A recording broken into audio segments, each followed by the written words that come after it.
Bonjour à tous, je vous fais cette vidéo pour vous expliquer à quel moment il faut convertir une longueur.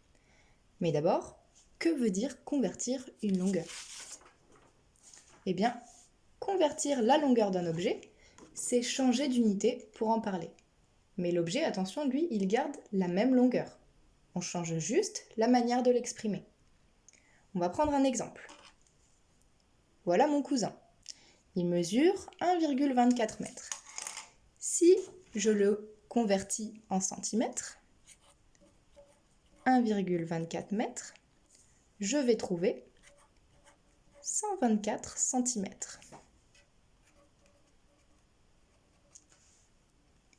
Si je le convertis maintenant en millimètres, je vais avoir 1240 mm.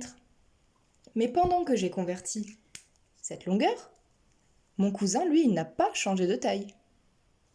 Ce qui signifie que 1,24 m, 124 cm et 1240 mm sont des longueurs égales. Mon cousin a toujours la même taille, on a juste changé la façon de l'exprimer. Et ici, on peut le remarquer parce que ce sont toujours les mêmes chiffres. 1, 2, 4.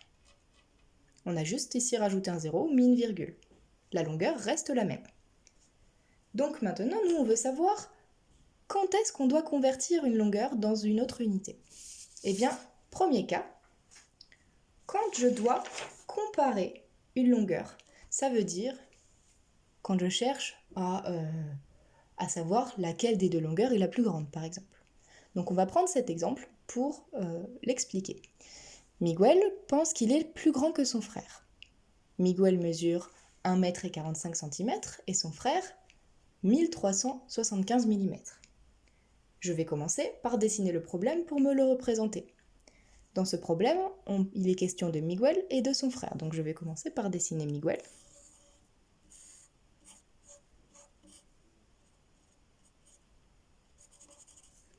Et son frère.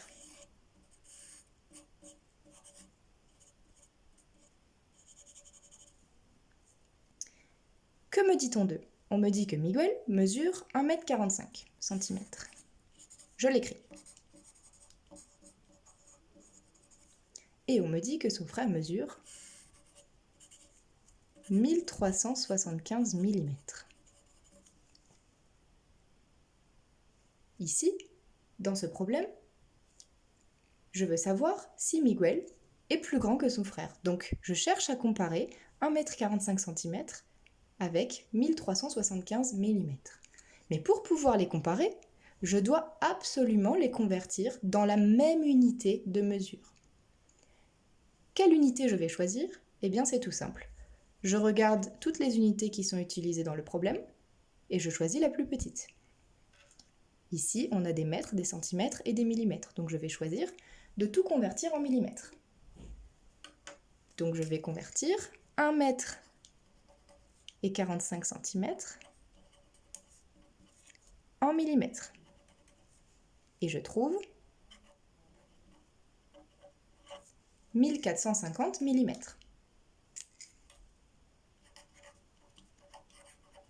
Miguel mesure 1450 mm. Son frère, lui, mesure 1375 mm. Qui est le plus grand? C'est Miguel. Il avait raison. Deuxième cas, quand je dois calculer, faire une opération avec des longueurs, que ce soit une addition, une soustraction, une multiplication, une division, je dois convertir toutes les longueurs dans la même unité de mesure. Prenons cet exemple. Nina a tracé un trait de 12 cm avec sa règle. Elle l'a rallongé de 8 mm, puis de 1 décimètre. Quelle est la longueur totale de son trait? Une fois de plus, je vais dessiner le problème pour pouvoir me le représenter. Ici, Nina trace un trait de 12 cm. Elle le prolonge de 8 mm. Puis, de 1 décimètre. Et on nous demande quelle est la longueur totale de son trait.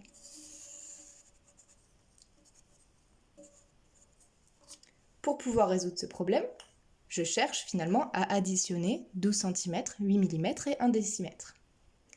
Mais avant de pouvoir les additionner, je dois absolument toutes les convertir dans la même unité de mesure.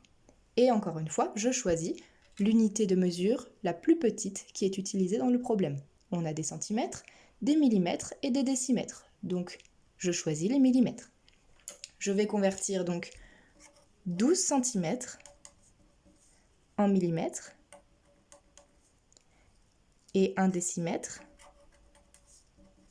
en millimètres, ce qui donne 120 mm et 100 mm. Maintenant, et seulement maintenant, je peux les additionner. Donc 120 mm plus 100 mm plus 8 mm. 8, 2, 2. 228. Et attention, je n'oublie pas l'unité de mesure. Ici, nous avions que des millimètres, donc ce sont des millimètres. Si je ne convertis pas 12 cm et 1 décimètre en millimètres, eh bien, je ne peux pas en fait additionner mes longueurs. Si je fais 12 cm plus 8 mm plus 1 décimètre,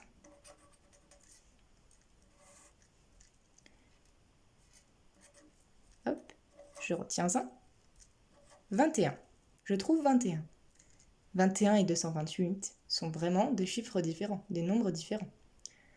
Et ici, je mets quoi comme unité de mesure? J'ai des centimètres, des millimètres, des décimètres. Je choisis laquelle? Donc ça, c'est pas possible.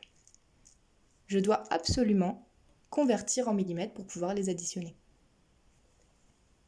Donc pour résumer, je dois convertir deux longueurs dans la même unité de mesure lorsque je dois les comparer ou lorsque je dois faire un calcul avec ces longueurs.